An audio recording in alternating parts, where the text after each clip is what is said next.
Bonsoir et bienvenue à notre méditation du dimanche. Aujourd'hui, c'est le 1er août. Le temps passe très vite et nous sommes déjà arrivés en août. Je voudrais partager avec vous dans cette méditation de dimanche dans Hébreux chapitre 3, verset 14. En effet, nous sommes associés à Christ si toutefois nous conservons fermement jusqu'au bout l'assurance que nous avons eue dès le début. Très important. Nous sommes en train de méditer tous les dimanches à l'église baptiste de la Côte Basque, ici dans le Pays basque français, sud-est de la France, frontière avec l'Espagne. Nous méditons sur l'importance de grandir dans la connaissance de la grâce et de la connaissance du Christ lui-même. Et en fait, dans ces exhortations, nous méditons aussi dans l'épître aux Hébreux. Et aujourd'hui, nous avons médité dans ce chapitre 3. Ce chapitre 3 est rempli de mise en garde aux chrétiens. Pourquoi? Parce que nous devons avoir un cœur sincère et pas d'incrédulité du tout pour rester dans le repos que Dieu nous propose. Et je voudrais, dans ce que sera en fait un résumé de notre message ce matin, cette méditation dans Hébreux 3, 14. Ici, il est écrit que nous sommes associés à Christ, c'est-à-dire que le Christ, dans sa grâce, nous a associés à son ministère, à son travail. Et il nous a invités à être associés avec lui. Mais la mise en garde, c'est que nous devons conserver fermement jusqu'au bout l'assurance que nous avons eue dès le départ. C'est-à-dire que nous devons, de la même manière que nous avons commencé, nous devons continuer à marcher avec Christ et garder cette assurance pour pouvoir vivre dans cette alliance, dans cette association, dans ce travail avec le Christ. Ce texte d'Hébreux 3 va citer le psaume 95, versets 7 à 11, « Car il est notre Dieu, et nous sommes le peuple dont il est le berger, le troupeau qui sa main conduit. Aujourd'hui, si vous entendez sa voix, n'endurcissez pas votre cœur comme à Mériba, comme lors de la journée de Massa dans le désert.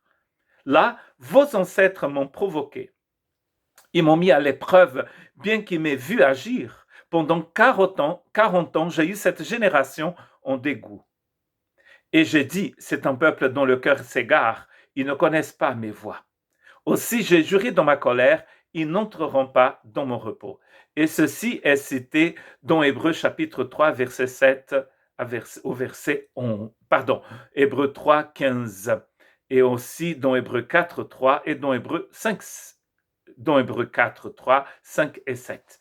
Donc en fait, cette mise en garde ici, c'est pour nous dire à nous tous que nous devons continuer à marcher avec le Christ de la même manière que nous avons commencé, sans douter de la parole du Christ. C'était le souci du peuple d'Israël dans le désert à la sortie d'Égypte, c'est ce qu'ils ont douté. À Mériba, par exemple, et à Massa, ils se sont comportés comme des païens. Dans le texte que nous avons utilisé ce matin dans Osée, Dieu dit qu'il était vraiment très déçu, très triste, parce que le peuple avait préféré Baal à lui. Ce Dieu vorace, ce démon abominable, tous les démons le sont d'ailleurs, qui exigeait des sacrifices d'enfants. C'était un Dieu vorace. Et le peuple d'Israël, à maintes reprises, a décidé d'adorer plutôt ce Dieu Baal que le Dieu vivant. Et donc la mise en garde dans Hébreux chapitre 3, c'est que nous devions faire attention et rester fermes jusqu'au bout dans l'assurance que Dieu nous a donnée au départ. Parce que nous sommes associés au Christ, n'est-ce pas? N'est-ce pas une grâce, ça, d'être associé au Christ? Christ, lui, est fidèle en tant que fils à la tête de sa maison. Et sa maison, c'est nous, si du moins nous gardons la pleine assurance et la fierté que nous donne notre espérance. Nous devons garder cette assurance jusqu'au bout. Chaque fois que nous nous éloignons de cette vérité, nous allons souffrir. Chaque fois que nous péchons, nous souffrons. Donc il faut faire un demi-tour le plus vite possible et retourner dans l'assurance, dans l'association que nous avons avec le Christ. Ainsi donc, frères et sœurs saints, vous qui avez part à l'appel céleste, portez vos pensées sur l'apôtre et le grand prêtre de la foi que nous professons Jésus-Christ. Une exhortation semblable à celle-ci aura lieu dans le chapitre 12 de cette même épître. Ici, nous sommes dans Hébreux 3:1. Nous devons faire attention à cet appel céleste que nous avons reçu. Cet appel céleste n'est autre chose que d'être dans une association avec le Christ, c'est-à-dire de laisser le Christ travailler avec nous et parmi nous, et au travers de nous, pour que nous puissions vraiment devenir des lumières du monde et le sel de la terre. Nous devons donc ici, comme dans Hébreux 12, nous devons porter nos pensées sur Jésus. Dans Hébreux 12, il dit que nous devons regarder le Christ quand nous courons.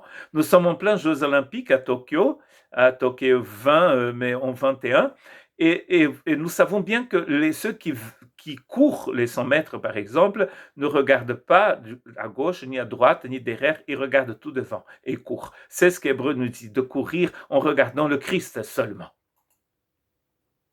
Au vainqueur, à celui qui accomplit mes œuvres jusqu'à la fin, je donnerai l'autorité sur les nations. Il les dirigera avec un sceptre de fer, comme on brise les vases d'argile, ainsi que moi-même j'en ai reçu le pouvoir de mon Père. Les œuvres de Dieu. Nous pouvons accomplir les œuvres de Dieu parce que Christ est en nous. Et c'est un grand privilège que Dieu nous donne d'être dans cette association avec le Christ. Mais qu'est-ce qu'il est important ici? L'association, c'est le Christ qui nous a donné. C'est le Christ qui vous a mis dans cette course. Mais c'est vous qui persévérez. Vous persévérez, vous décidez de persévérer. Vous décidez de tenir ferme ce cadeau que Dieu nous donne jusqu'au bout. C'est très important. Aujourd'hui, je disais dans l'Église que l'encouragement que nous devons porter les uns envers les autres, c'est chaque jour. Tous les jours, nous persévérons. Faites attention, frères et sœurs, qu'aucun de vous n'ait un cœur mauvais et incrédule qui le détourne du Dieu vivant. Hébreux 3:12. Faites attention. Courez avec persévérance, en sachant une chose très importante. Le même Christ que vous appelle à cette association, il dit « Je serai avec vous tous les jours jusqu'à la fin du monde ». Que Dieu vous bénisse.